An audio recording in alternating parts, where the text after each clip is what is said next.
It's like you're drowning in the ocean. The tendency is to find something and cling to it so that something is better than nothing. Any identity feels better than having no identity. And any structured identity feels better than having any unstructured one that is still in the making, that you're still uncovering.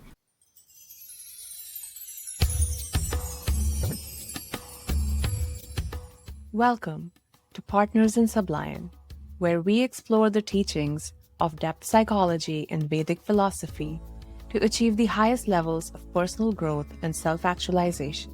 Join me as we tap into the unconscious for intuitive guidance and creative direction. I'm your host, Shagun Chopra. Let's begin. Hi, everyone. Welcome to episode 11 of Partners in Sublime. I can't believe we're past the 10 episode mark. It feels like a little baby that is slowly growing. So thank you for being here.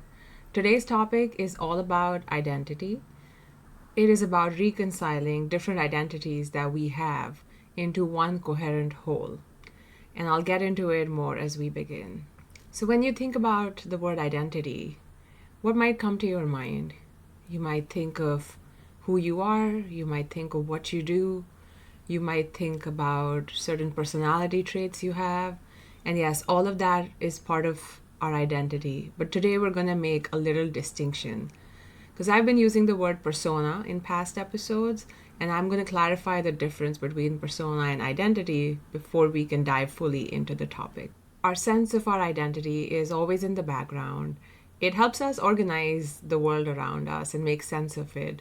Anything that comes into our purview, we organize it from the perception of our identity. And all goes smoothly until something happens that quietly disrupts our sense of who we think we are.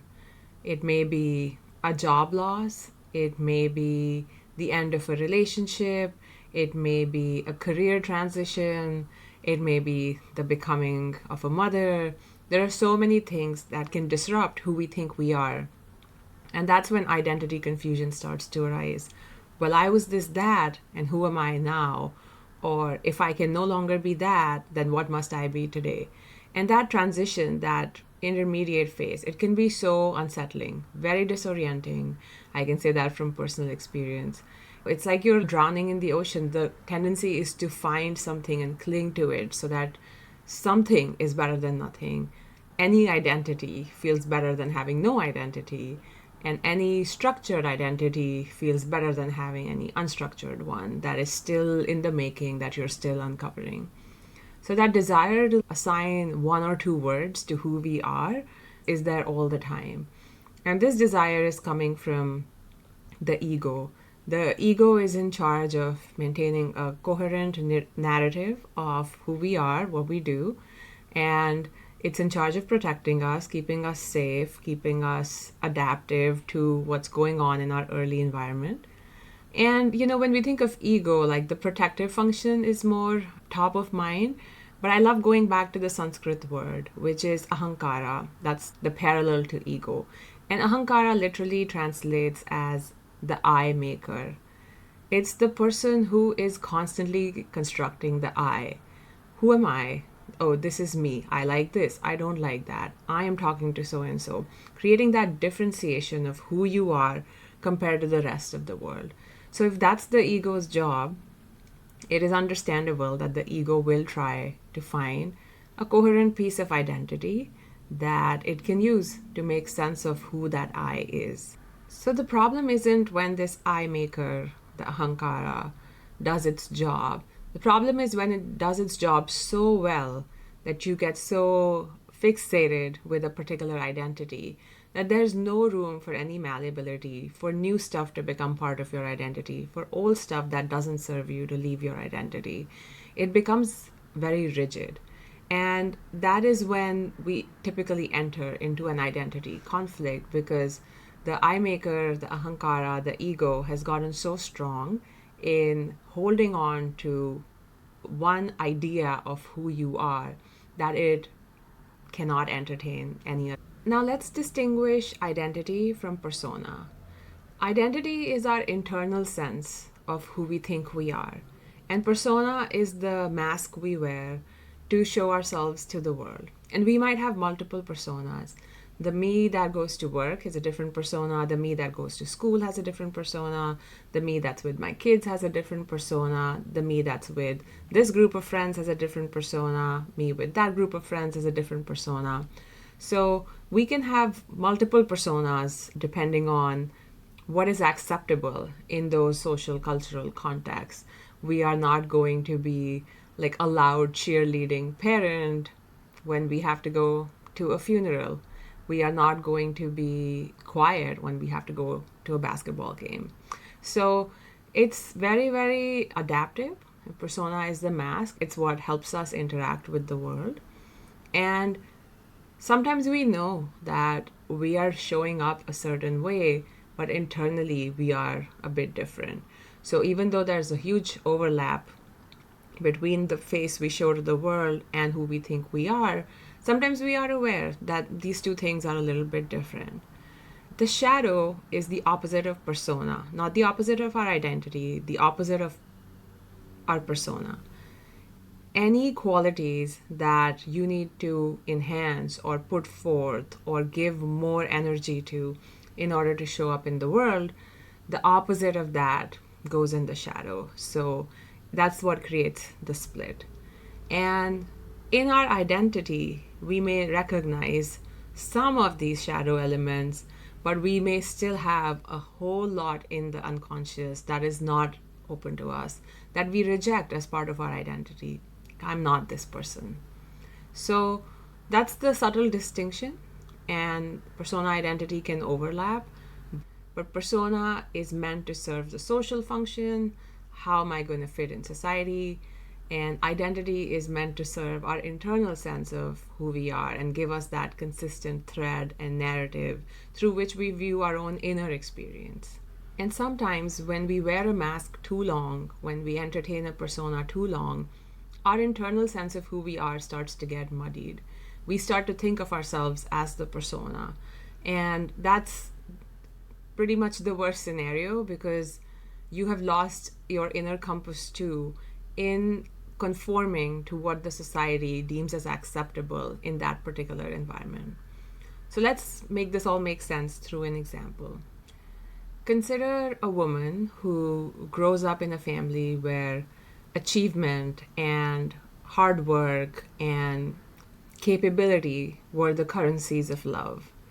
That's what she had to do in order to be accepted and to belong in that family. She may construct an identity of being a smart one, the serious one, the capable one, the competent one, and see herself that way, because that's what you have to be in order to be accepted in that family. And this works great. Then she enters the professional field, where she realizes that if she's always appearing to be so confident and so self-sufficient and highlight her competency, that it doesn't serve her well. Like, this particular environment is much more collaborative. So she adopts a persona to match the environment.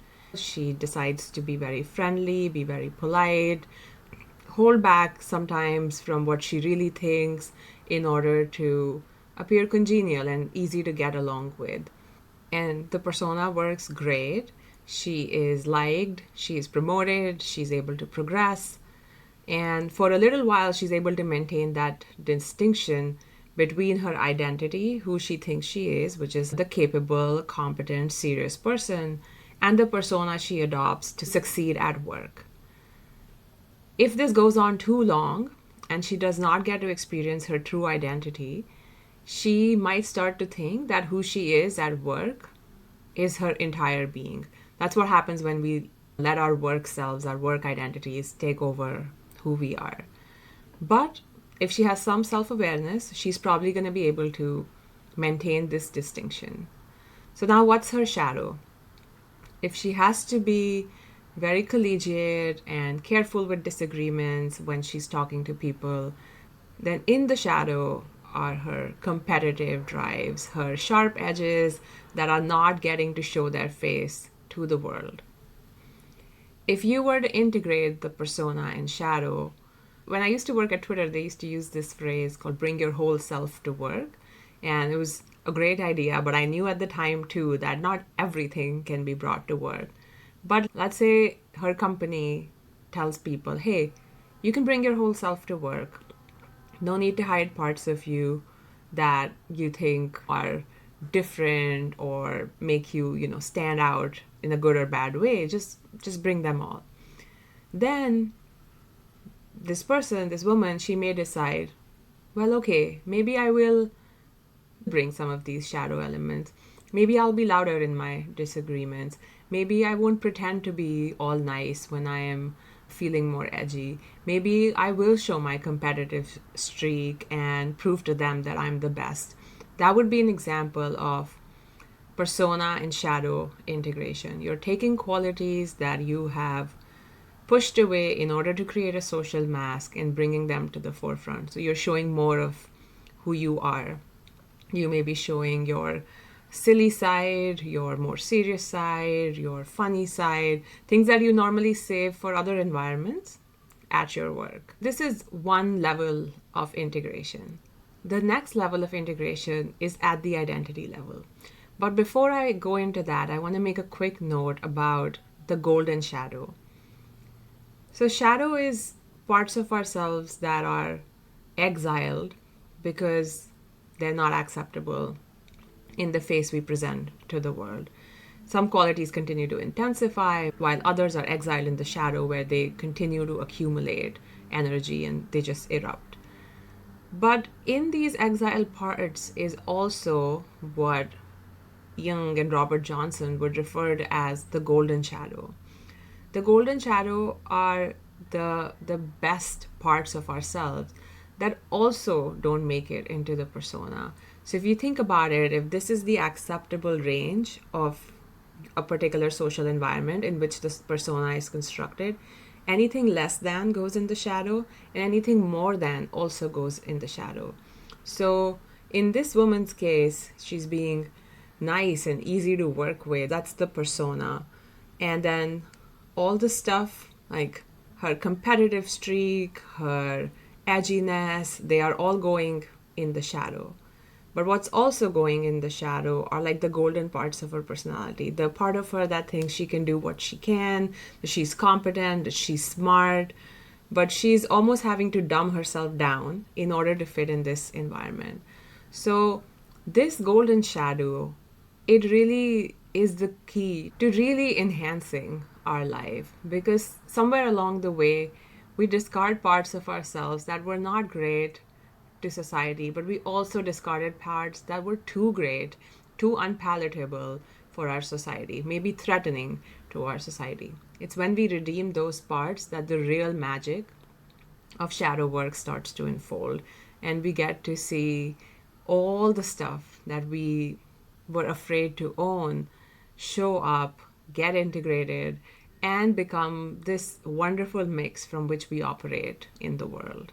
So if this woman were to embrace her golden shadow, she would realize that she doesn't have to disown her smartness in order to be acceptable in her environment, that she can take that smartness with her and show up with confidence without learning to play it small only because she didn't want to make other people feel uncomfortable.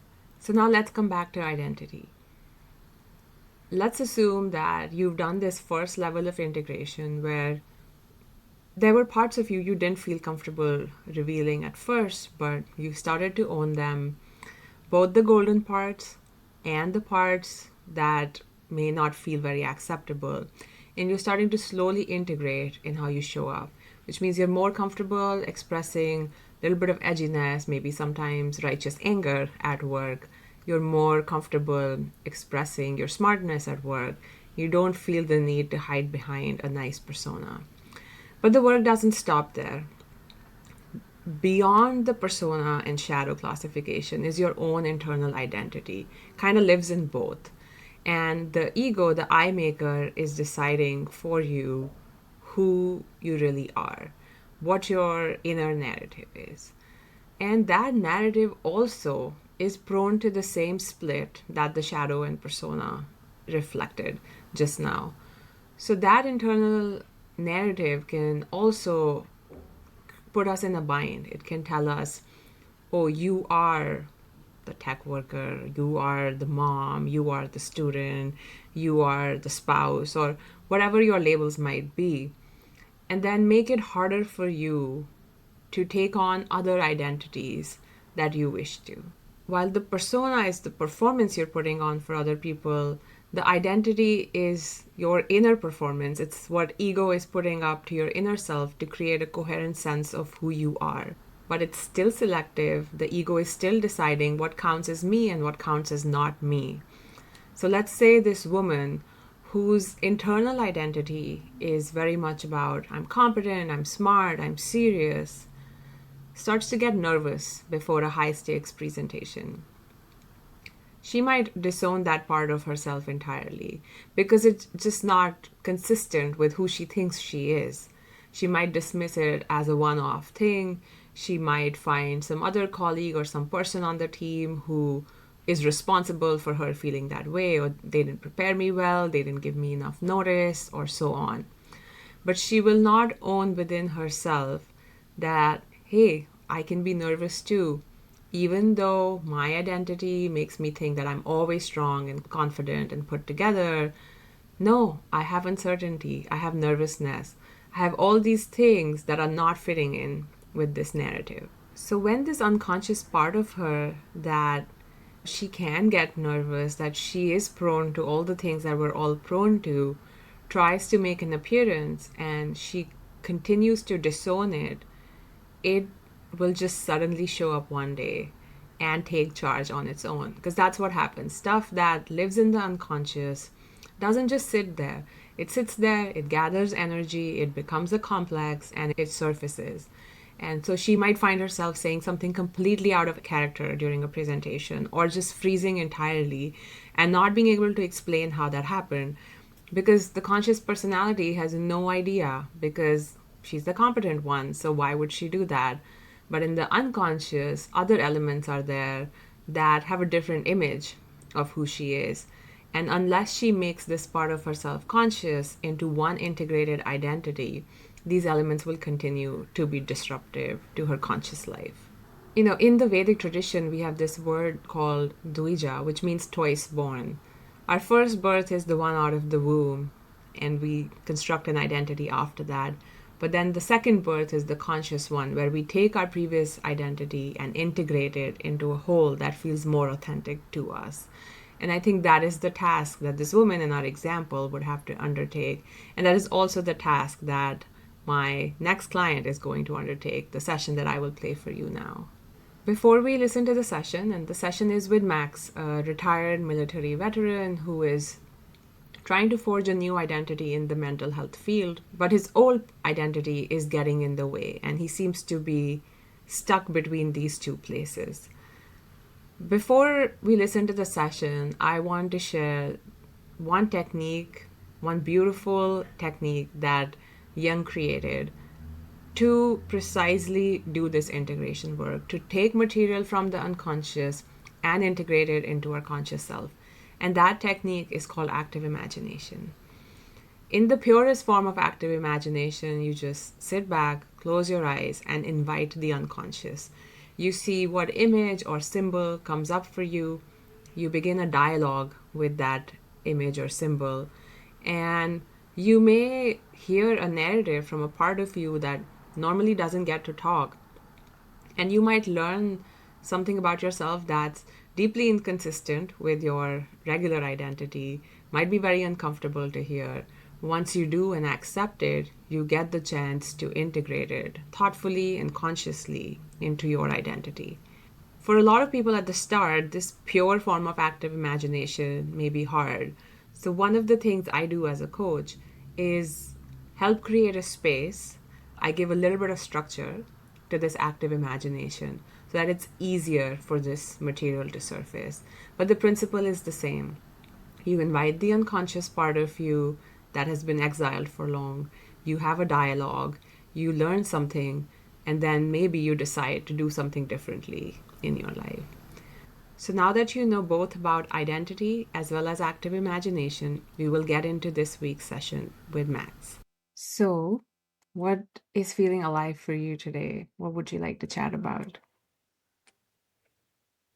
Recently I've been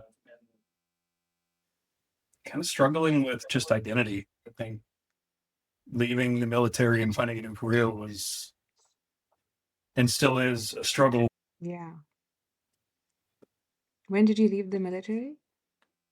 It's been almost 4 years now, and it doesn't feel like it, but yeah, It doesn't feel like it in the sense like it feels like yesterday. it does. I think with everything that happened and as fast as my career went by, it's almost at times surreal that that much time has passed since leaving the military. I'm going to school and pursuing a degree in mental health care. So Yeah. quite And a transition. you feel like you're still carrying your old identity with you as you're doing that. I do. I think when certain cases are shared, especially if it relates to the military or somebody who was in the military, I tend to relate to it more than I would another case, which makes sense because it's my background. But I feel things inside, and then I struggled for a long time with if I really wanted to identify with, even in emails, with my rank and title being retired afterwards, or if I just wanted to drop that completely, and how I present myself to people with that history. So Yeah. Yeah.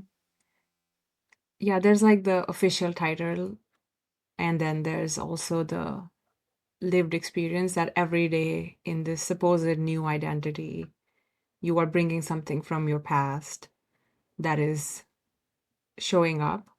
And it's definitely noticeable to you. Maybe it's noticeable to others too. Um, when people usually describe stuff like that, like in Jungian or analytical psychology, we usually say that it's like a complex takes over you. Some cluster of stuff from your past then becomes you in that moment. So if we were to like really slow down what happens when a military related case comes up, what are some changes that you notice in yourself? when I slow it down, I notice that I don't approach it from the behavioral health side as much as I approach it from the military side. And so I can start to look at the case and I'll see things that, to me, looking at it from a military standpoint, makes me question the validity of the person who's sharing their case or the client that's being shared about. And then I have to reel myself back in and say, okay, this is more about the behavioral health aspects of this. This is not about the person and if they have any secondary gains or what's coming out of the story. So So are you finding yourself being less compassionate to their lived experience and more digging for like systemic stuff that, does their story check or not check? I, in the beginning, found myself doing a lot of fact checking the stories or at least seeing if it sounded believable just with my experience. And then lately it's been a little bit easier just to kind of reel myself back in and say, hey, this isn't about me, it's about them. And to be present for, the experience. And so in that, it's somewhat cathartic to hear the stories of the people and the suffering they're going through. And even just listening to, a case conceptualization on somebody that was previously in the military or is currently in the military and being able to give feedback or critique to appear during those times has been helpful, I think, for them and for me, just to be able to grow and not look at it from that military side of what I used to do was check and make sure the stories are straight, check on the soldiers and make sure they were giving me the truth, that they were doing what they were expected to do and holding them to a standard. And when I would see that in my earlier schooling, it would almost trigger things or send up a red flag for me. And now it's becoming a little less of an issue for me. If I were to express this in like absolute rudimentary ways, is you are Max, the behavioral health person right now, but when some content comes up that's related to the military, instead of Max, the behavioral health guy, Max, the former military person steps in and you kind of start to behave like someone who's in command of that soldier and who's responsible for them. And it sounds like the way the transition happened, it's becoming less and less, which is great, which means you're becoming more and more aware of it. But the transition is almost automatic. Like, like you can't help it. And that's completely fine. That's how complexes work. So that's sort of like your perspective on the situation. What happens emotionally? Emotionally, there's some tension muscularly for me. There's anxiety that comes up, and then there's a sense of, at times, there's been a sense of anger if I felt like the story was false or if it was fabricated. And as it's grown, it's become more empathy for the person going through the story and understanding that everybody has a different story and they not all the same, and learning to be Max, the behavioral health person, and not Max, the soldier. So then I've learned that I don't have to, it's not my job to fact check them anymore. It's my job to be there for them. And so, there's sorrow and there's been times I've been in similar situations as some of the cases that have been presented, and it's almost brought me to tears at times too. So Yeah. So there's no like singular emotion. There's like a number of things that come up depending on what they're saying. Um, is there any one strong image that is coming to your mind lately where someone said something and it took you back to a particular time in your life? recently was the 20th anniversary of attack we had when we lost. It was a good friend of mine during the rocket attack. But as we were going through that, I saw a lot of people sharing online or just calling and texting or whatever, sharing their thoughts with him. And it kind of stopped me dead in my tracks, because as he hit 20 years, it's been 20 years since we lost him. It made me think about the fact that it's been 20 years since his son was born now, and he'd only met him once. And so that kind of got me thinking about kind of the role I'm in now, and not being Max, the soldier anymore, the leader, and not having to be there for the guys, but just understanding what loss is like and understanding it from the soldier standpoint, or outside of the soldier standpoint from more of a therapeutic lens. And it really got me thinking, I think, how I identify myself, and if I want to walk in the room as, the retired guy, or if I want to walk in the room as the behavioral health specialist. So, Yeah. And it's good that we're coming back to your original question. So it doesn't sound like you are entirely unhappy with these complexes. I'm just going to call them plural because I think multiple different clusters, lots of sorrow, grief, anger, stress, of course, of, being in combat. Is there any part of you that does not like that they show up, or you're afraid that if you let go of your military identity, then all these experiences will also fade away? Yeah, there's a sense of that for sure. I think it took me over a year to, even address somebody in an email with my title.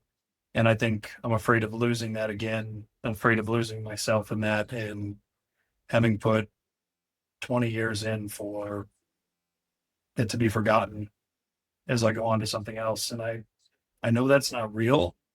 I can see that that's not real, but there is a piece of me that wants to hold on to it because I'm afraid if I do let it go, then I slip away and I lose that piece of me forever, or I lose that credibility that I have there because I've walked away from it. So Yeah. Yeah. Not just the military, but what do titles typically mean to you? Can you think of some people in your family who held any kind of titles, and how they embraced or thought about those titles? it's a good one. I think the biggest role was my grandpa on my mom's side. And I'd never put that together, but all of the things that he did, everybody always chalked up his accomplishments.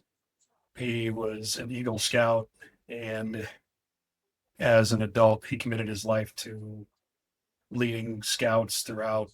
And so everybody always knew him as the Boy Scout. But my aunts and uncles would always tell me, and my mom too would tell me the stories about grandpa as the principal of the high school, or the mayor of one of the local towns, or grandpa as the fire chief. But either way, he was a firefighter. And then how he was in the military, he was in the National Guard during World War II.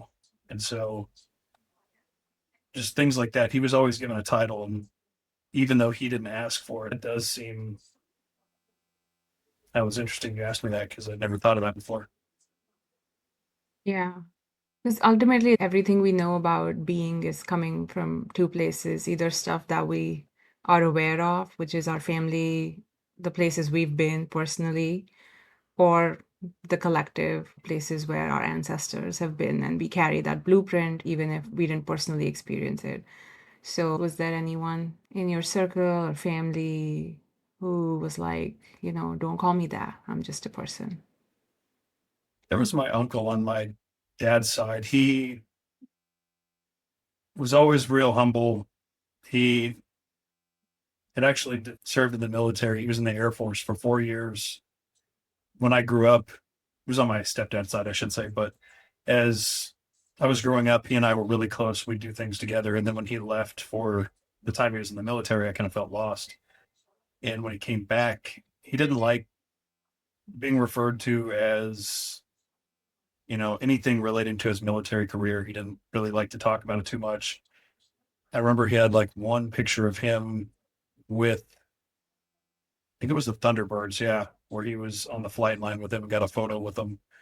And that was the only photo I've ever seen of him in uniform. Otherwise, I'd seen a couple of his uniforms hanging up in the closet, and he gave me a couple of his tops at some point. But yeah, he didn't like the title. He was the first one out of all of his siblings, actually, out of all of his immediate family to go to college. And he didn't really mention it. But now that I'm thinking back, he never mentioned that he was a college graduate and he did any time going to college or that he was in the military. And he's very quiet about it. And very few times, other than like Veterans Day, when people are thanking him, do I even think about his military service. And so, Mhm. yeah, I think he spent a lot of time trying to get away from his titles. Yeah. So, kind of two opposites, right? There's Mm-hmm. the person who really holds on to it way beyond the scout years. And then there's the person who wants to disown the title completely, as if it never happened, would Yeah, never bring up memories or stories from that time. And all extremes are false binds. But if you were to stand and look at both of them, which way do you think you're leaning right now? Feeling more like your uncle, more like your grandpa? I feel more internally, I feel more like my uncle. And I feel like I need to put on that hat or that mask of, as grandpa didn't have a title once in a while and say, this is my title, just so people know. Because when people find out, they're like, oh, why didn't you say anything? But internally, I don't like sharing it because I feel like it's just kind of a point of pride. And I don't want to sound proud in front of people. I want to be humble. Yeah, you described your uncle as humble too, and it gives me the sense that being seen as humble is important to you. And I am not surprised by that at all. Like humility in general is encouraged as a value, but especially in the mental health space, it's really encouraged as a value to be humble. You don't know what you don't know. Let anybody walk in with their experience and tell you, and you don't get to tell them. So, which is why you get a little bit uncomfortable with yourself when you feel like you're not, you know, you're not looking at their experience from a humble perspective. Like you do actually have a point of view on that, and then you're like, wait, let's not do that. Let's go back to being humble. Let them tell me. I'm not gonna fact check this in my head. So that's the split. Like in the session, it's manifesting as, oh, do I just be the clinician or do I, lean on my military experience? But in life, it's manifesting as, what's my identity? Am I a retired military person or am I not? So does that feel true? It does. Yeah. I, I feel like so much of what I'd learned in the military was that you are what you make of yourself. And that was something you have to hang on to. And it's, like you said, it's hard to let go of. But at the same point, it's not truly who I want to be. So, Yeah. Yeah. And, in Jungian psychology, we say that nobody can be just like all good or whatever is considered good in their field or their culture. And because we all have it all, and the part of us that does not get nurtured or shown or accepted, it just gets put in the shadow, and it just stays there and it grows.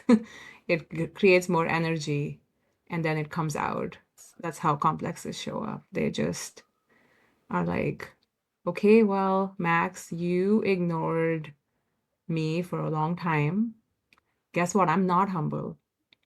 I actually know something about something, and I'm gonna show up and act like it. Even if your conscious mind is saying, no, no, no, this is not the setting to do that. Compass is like, no, I've been ignored. I'm gonna do that, and it creates like a life of its own. So, I know you have a kid. So, if let's just like take the kid analogy to make this, if your kid was riding in the back seat and you were driving the car, and he just really wanted something, let's say Pizza Hut, and is insistent, you know, would you turn over the driver wheel to your kid who wants to go to Pizza Hut so it can drive the car to go to Pizza Hut?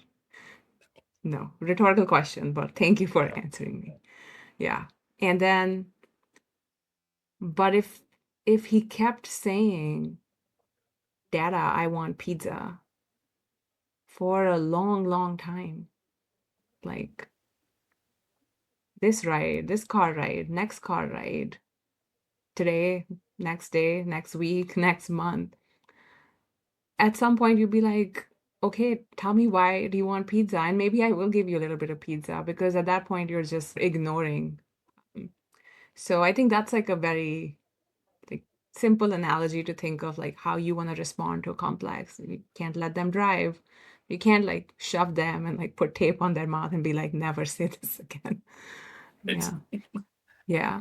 So assume that this part of you that is tired of being humble, or tired of um, suppressing their expertise, their experience that comes from your time in the military, because now you've consciously chosen to be in a field where humility is one of the values, one of the personality traits you want to embody. So think of this part of you as a little child who's in the back of the car and sort of screaming to get your attention.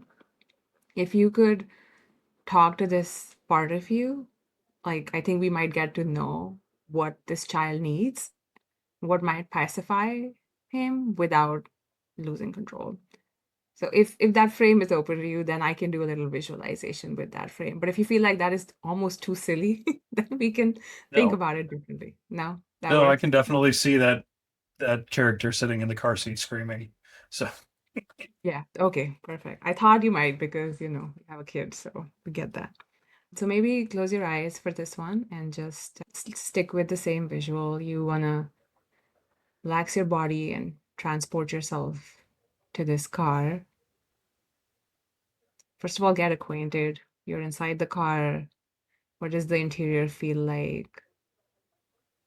What all is going on in the car, especially in the back seat of the car where this child is. And you're trying your best to just keep driving this car forward, but you pull to the side of the road, you pause, and you turn to this child and say, I'm ready to listen to you. I haven't paid much attention because life's been busy, but I'm ready now to listen to you. And give them the space to have that conversation. But before you begin the conversation, try to see what the child looks like and see what you can pick up about the child before you even start talking. the child looks like probably about a 2 foot tall, very rigid, in uniform, cartoonish figure, but it's angry and pointing and standing in the car seat and pointing towards the front. Great image. Yeah. Stick with the image. Maybe see if you can glean something about how this child is feeling before you begin the conversation. Like he's angry, but because he's misunderstood and wants to be heard. Angry, misunderstood, must be heard. Well, great then, because we are going to hear this child out. You want to just turn toward them with openness, invite them for a dialogue, and just be receptive. Whatever comes is okay. Anything is fair game. I feel like the response I'm getting from the child is that I've neglected it. I haven't given it the space that it needs or the attention that it needs. I think that comes from how he sees other people treating their child or their children of the same type, where other people are posting their child on Veterans Day or posting their experiences on a regular basis, or have continued working within that field. And Yeah. Stay with that visual. Keep your eyes closed. It's almost like the child is not just not getting attention, but it's almost like the child is thinking, you're not proud of me. You're not saying or doing anything that makes me feel like I matter or you're happy that I exist. Look at all the other parents, look at them cherishing their children, and here I am. I'm not able to get your love, your attention. I'm just being asked to go away in a way, not physically, but my ideas, my emotions. yeah, I can see that. We kind of went back and forth. And he's like, well, I've got reminders up of you on the wall, and almost felt like the child said, you can hang my art on the refrigerator all you want, but you've neglected me or remembering some of the pieces, but not all the pieces.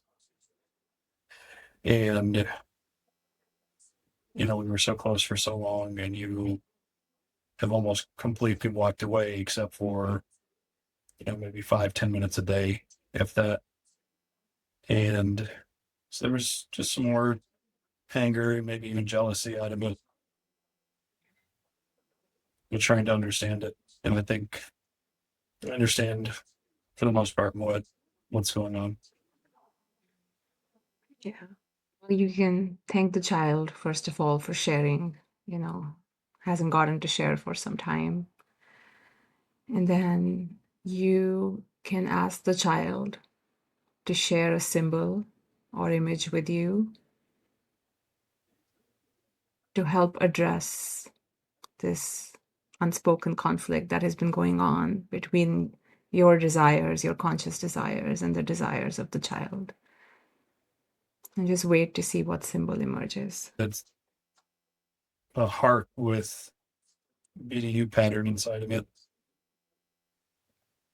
It's the shape of a heart, but it has like BDU, the old uniform pattern to it. You can thank this child for giving you this symbol, and you can slowly make your way back, come out of the car, come to your actual physical space. When you're ready, you can take a breath, open your eyes. Okay. This symbol of the heart with the old uniform pattern, when you think of it, like what comes up for you? What does it mean to you? I would say hold a place in my heart for where it all began, and not just the highlights. Where it all began? Yeah, because that was, man, that was 4 or 5 uniform patterns ago.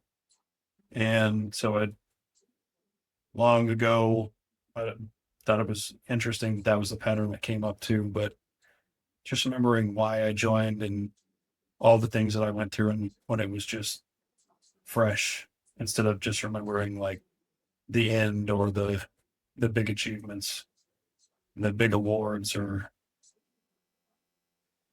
badges that were earned along the way. So Yeah, it's easy to be colored by the experience of the end and forget the beginning or even the journey sometimes. Yeah.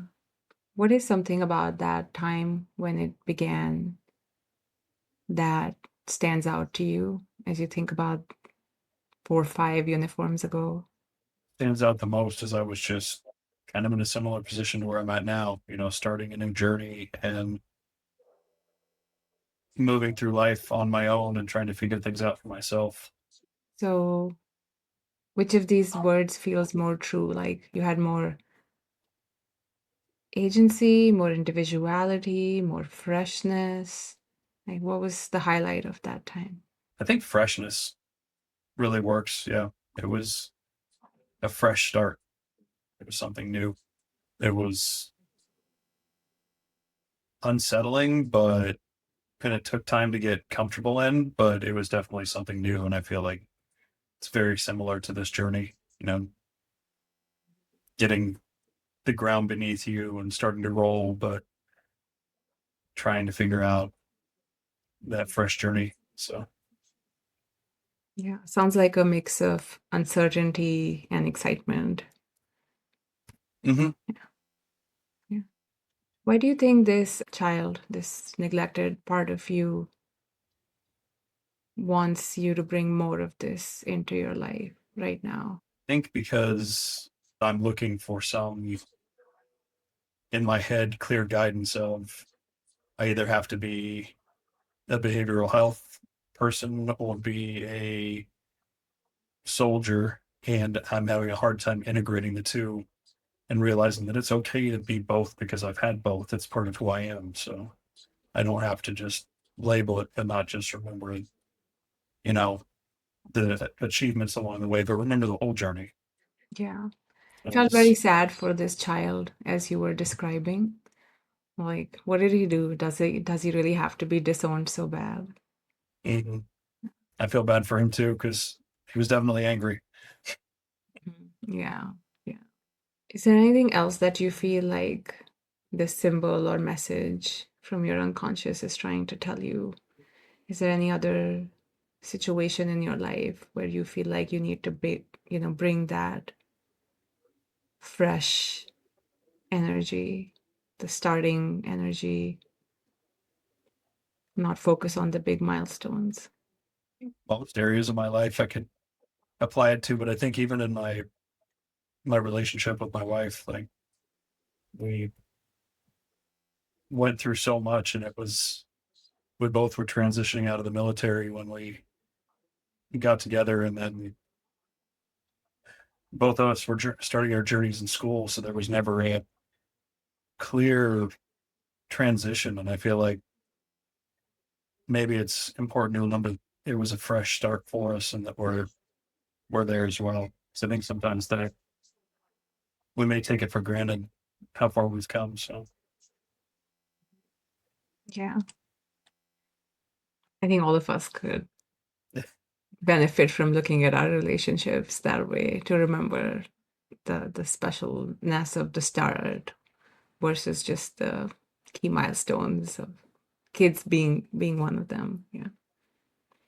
So that was Max. Thank you for listening to that session.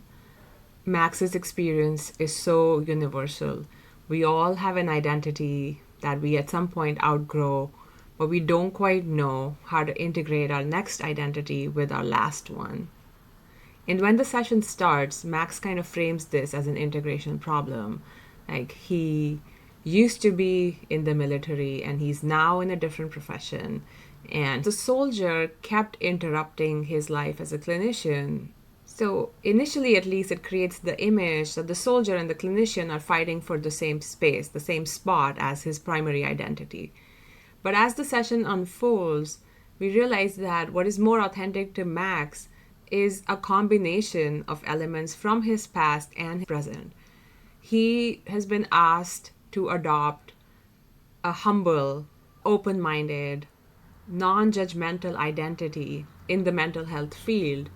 And while that may be the persona that he wants to put out, he was starting to conflate his own identity with it and telling himself that he must always be humble, that he must always be open minded and non judgmental, and he cannot draw on his previous experience of being in the military. That is a false bind. That is a contradiction that the ego creates when it's so focused on holding on to one I that it does not want to include other possibilities. The ego is telling Max, hey, you're in the mental health field now. This is your new identity. This is how all clinicians around you are. So you better accept this. And Max's unconscious is very rightly resisting that, because he does have all this experience and there are parts of him he does not want to disown. But because he falls for this idea of the new identity, those parts do get exiled and they do get disowned. And this session was about giving them a voice. In the active imagination, Max gets to meet this part of his. And this is where I created a frame for him, because in our past conversations, he's talked about his child. So I created that setting of the car and this part of the unconscious being in the child seat, but everything else came from Max's unconscious. This child was wearing an army uniform and was pointing fingers and was angry and grumpy because it had been ignored for so long. This child to me represented the warrior archetype.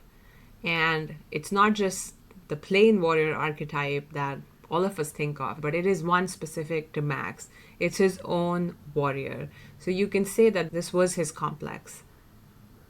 It was the idea of the warrior colored by his own experiences of being in the military. And this entire constellation was ignored to the point that it would show up when Max would be in session with people and they would bring up anything related to the military. He would want to fact check their story. He would want to evaluate them. He would want to protect the identity of the military. All these values of loyalty to your tribe, of protection, of making sure nobody gets in that does not deserve to be there, of making sure that you keep people in line. These are all hallmarks of the warrior archetype. That evaluative and protective stance was Max's inner warrior. And in the active imagination, when I asked him to project this part of him onto this child, that warrior showed up with all the warrior traits that you would imagine. Now, what did this warrior have to say to Max? This warrior was so tired and so disappointed of being ignored and being exiled that it was just so mad. It was so mad that Max was not proud of this part of him, that Max had thought it didn't deserve to be a part of him, and Max had just left him out of his new identity. So no wonder it was screaming and kicking and trying to be heard. Anyone would do that, right? If they were pushed aside so fiercely when they were an authentic part of you. Imagine your own best friend. You talk to them every day. They're a huge part of your life. And then one day you just shove them in a corner. Your best friend is going to try to get to you. They're going to call you. They're going to text you. They're going to ask another friend what's going on with you. They might even show up at your door and bang the door to get your attention. But they're not going to go down quietly because they've been a big part of your life. So how do we expect this warrior that has been nurtured inside Max for so many years to just suddenly stop being? It's not possible. And that's why it needed to erupt. It needed to show itself. And it's so good that Max decided to pay attention that, hey, this is happening for him when he's in clinical settings and sessions. Why might it be happening? That's why curiosity is the first step to getting to know what's in our unconscious, what's waiting to be heard, what's waiting to be seen. James Hollis said that complexes are not pathologies that have to be eliminated. They are the history of our soul that are waiting to be made present. Acknowledge me now. Acknowledge now that I was a warrior in the past. Max's new choice of vocation put him in a setting where he had to be humble and open and non-judgmental, and couldn't bring this warrior along with him, or so he thought. But now that he has the complete picture, he's able to see that he does not want to disown this part of him, that this part of him is there and it is part of his core identity, and that's what makes him uniquely him. In trying to fit into the mental health field, he had disowned his own gift, his own sense of self. And this was made clear by the symbol that emerged from the unconscious. Sometimes the dialogue can only go so far because we're still filtering it to our regular thought patterns. But when you ask the unconscious to give you a symbol, it can carry way more meaning and depth than our conscious brain can comprehend. The symbol of the heart with the old uniform, the BDU uniform. I had to look that up after. BDU stands for Battle Dress Uniform. And it was sometime in the 80s and 90s that uniform was introduced. So the uniform was contained in a heart, the symbol of love, the symbol of the very core of you. And I think the symbol was trying to tell Max that, hey, I'm a part of you, I'm a part of your heart. I'm this freshness with which you entered the military. I represent that. And I don't want you to lose that part of you. And Max, thankfully, he got the message and got to embrace it and got to talk about how he would apply it in his life. This will save Max from the humility trap that he was falling for. His humility was not core to him. It was just a performative trait that he was taking on in order to be accepted in his new environment. And anytime we create that sense of dissonance between who we are and how we act, it always bothers us. But now this way, he gets a chance to create a more integrated identity within and then choose a face that is more aligned with that identity. So now if you've listened this far, I suspect that you might be having some questions about your own identity. Maybe you're carrying a past identity that is both a resource for you but also a weight for you. And you've been split between this was who I was back then and this is who I am now. And hopefully this episode gave you a sense of what you might do to bring these identities together, to reconcile them, not in a give or take way, but in a way that transcends them both. And maybe it's time to begin a dialogue, to enter into an active imagination with a part of you that refuses to step down and the part of you that is wanting to take over. And you will learn something about who you really are on the inside and become more fully you. That's what James Hollis said. And I keep quoting from him because he's just so profound in how he describes these things. That our task is not to be normal and to fit in. Our task is to be who we really are and be our unique selves, to do what is true for us. Max is doing that task for himself right now, and I hope with his story you are inspired to do the same for you. That's all I have for today. See you next time. Bye.